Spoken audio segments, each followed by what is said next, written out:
जी बोलिए। नाम यमन गुड्डा है भाई, यूथ आर्मी प्रेसिडेंट हूँ। और आज का जो हमारा मुद्दा है वो है बेरोजगारी और हरियाणा में बहन बेटियों के साथ हो रहे अत्याचार।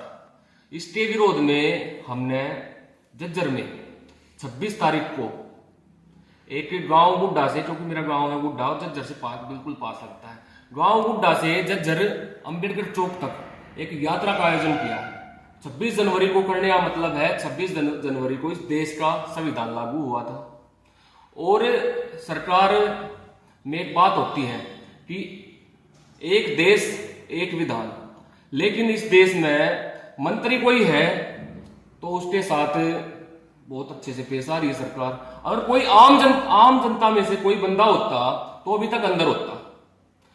और एक सरकार को हमारी सीधी सी चेतावनी है भाई, खट्टर साहब उसको बचाने की कोशिश कर रहे हैं। और चंडीगढ़ पुलिस डीएसपी पलक गोयल मैडम आपसे ये कहना चाहते हैं मीडिया के माध्यम से कि भाई आप क्यों घबरा रहे हो, आप खट्टर साहब से क्यों घबरा रहे हो, आप अनिल विज से क्यों घबरा रहे हो, आप जब इनके अंडर में काम ही नहीं करते। क्योंकि भाई चंडीगढ़ पुलिस सेंटर के अंडर में आती है, तो मैडम पलक गोयल को, डीजीपी चंडीगढ़ को घबराने की क्या जरूरत है। वो घबरा इसलिए रहे हैं क्योंकि उनके ऊपर सेंटर का प्रेशर है, अमित शाह का प्रेशर है, नरेंद्र मोदी का प्रेशर है। और भाई यहां से खट्टर साहब से लेके अनिल विज से लेके ऊपर के अमित शाह, नरेंद्र मोदी तक सारे अपने मंत्री को बचाने की कोशिश कर रहे हैं।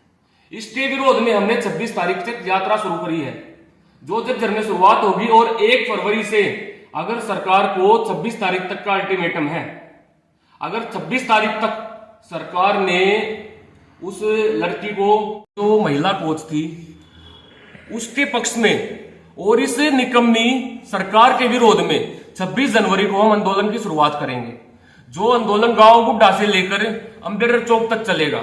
और 26 तारीख तक का अल्टीमेटम दे रहे हैं इस निकम्मी सरकार को, खट्टर साहब को चेतावनी दे रहे हैं भाई अपने मंत्री को बचाने की कोशिश न करो।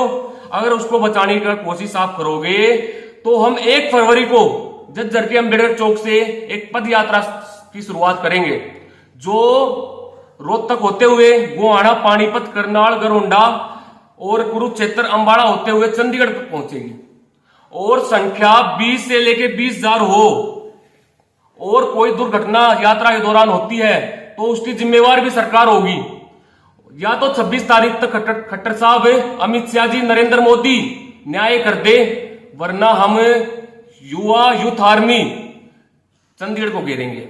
और उसमें तो कोई दुर्घटना होती है, कोई अनहोनी होती है तो भाई खट्टर साहब आप जिम्मेवार हो और अपने मंत्री को बचाने की कोशिश न करो। और न ही चंडीगढ़ पुलिस को घबराने की जरूरत है। मैडम पलक गोयल आपको भी अभी तक निवेदन कर रहे थे, आज आपको चेतावनी दे रहे हैं। और चेतावनी सिर्फ पलक गोयल मैडम डीजीपी को नहीं, खट्टर साहब और अमित शाह को भी है कि भाई आप हमें मजबूर न करो कि हरियाणा का लॉ एंड ऑर्डर खराब हो। तो भाई मीडिया के माध्यम से ये खबर हमने पहुंचाई है। और भाई आप सभी से निवेदन करता हूं कि आप उसकी आवाज बनो। और सभी युवाओं से अपील करता हूं, यात्रा में पहुंचो और अपनी उस बहन की, उस महिला कोच की आवाज बनने के लिए इस यात्रा में अपनी भागीदारी जरूर पेश करो।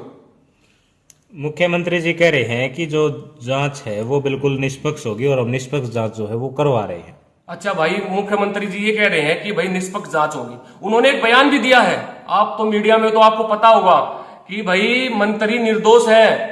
उन्होंने ये बयान दिया भाई जब जांच हो रही है तो खट्टर साहब आप कैसे उसको निर्दोष साबित कर सकते हो, पहले निर्दोष घोषित कर सकते हो और निर्दोष कर दिया घोषित, तो फिर जांच कैसी। दो एसआईटी जांच कर रही है, कितना भरोसा आपको? 1% भी नहीं है भाई, 1% भी भरोसा नहीं है। क्योंकि अगर एसआईटी जांच कर रही है, मुख्यमंत्री साहब कोई भरोसा नहीं है। मुख्यमंत्री साहब बोल रहे हैं कि भाई हमारा मंत्री निर्दोष है। जब मुख्यमंत्री ने ये बोल दिया कि मंत्री निर्दोष है तो फिर एसआईटी जांच कैसे करेगी। और एसआईटी जांच जब तक नहीं कर सकती जब तक उसको मंत्री के पद से नहीं हटा दिया जाता।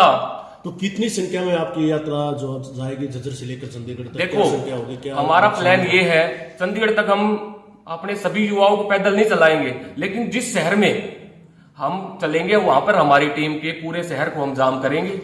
पंचायत भी हुए हैं, खापे भी आए हैं, किसान नेता भी महिला कोच के समर्थन में आए हैं, आप भी आए हैं, तो क्या उम्मीद है कि उसको न्याय मिल पाएगा? देखो, एक बात मैं आपको बताता हूं, किसान आंदोलन आप लोगों ने देखा है, हर आंदोलन आप लोग देखते हैं, झुकती है सरकार, झुकाने वाले में दम होना चाहिए। किसानों ने सरकार को झुकाया और अब तो सारी खाफ पंचायतें हैं भाई, उन्होंने 23 तारीख तक का समय दिया है, इसलिए हमने 1 तारीख का दिया है। अगर खाफ पंचायतों की भी नहीं सुनते खट्टर साहब, तो भाई युवाओं को मैदान में आना पड़ेगा, लड़ाई लड़नी पड़ेगी, बहन को इज्जत। एसआईटी की जांच पर आपको भरोसा नहीं है, मुख्यमंत्री जी कह रहे हैं कि निष्पक्ष जांच हो रही है, उस पर आपको भरोसा नहीं, इसके पीछे मंशा क्या लग रही है सरकार की आपको? देखो, मेरे तो एक बात, सिर्फ मुख्यमंत्री साहब के कई बयान मैंने सुन लिए। मुख्यमंत्री साहब जांच होने से पहले ये बयान दे रहे हैं कि भाई वो मंत्री, हमारे मंत्री निर्दोष हैं, हम उनको दूसरा वो मंत्रालय दे देंगे। तो भाई कहां से निष्पक्ष जांच होगी? निष्पक्ष जब हो सकती है जब उसको बर्खास्त किया जाए। बर्खास्त कर दो, हम मान लेंगे, हमें भरोसा हो जाएगा कि निष्पक्ष जांच होगी। जब तक बर्खास्त नहीं किया जाएगा, जब तक निष्पक्ष जांच नहीं हो सकती, न्याय नहीं मिल सकता। सरकार बर्खास्त नहीं कर रही है, इसके पीछे क्या मंशा सरकार की बचा रही है? 2024 का चुनाव है, सरकार को लग रहा है। सबसे बड़ी बात है, 2024 का चुनाव आ गया, हरियाणा में चुनाव होने हैं, एमपी का चुनाव होना है, एमएलए का चुनाव होना है, इसलिए सरकार उसको बर्खास्त नहीं कर रही है, अपने मंत्री को बचाने की कोशिश कर रही है। और खट्टर साहब अकेले नहीं बचा रहे, अनिल विज साहब अकेले नहीं बचा रहे, ऊपर से अमित शाह भी उनको बचाने की कोशिश कर रहे हैं, क्योंकि चंडीगढ़ पुलिस हरियाणा के अंडर में नहीं आती, सेंटर के अंडर में आती है। ठीक, थैंक यू।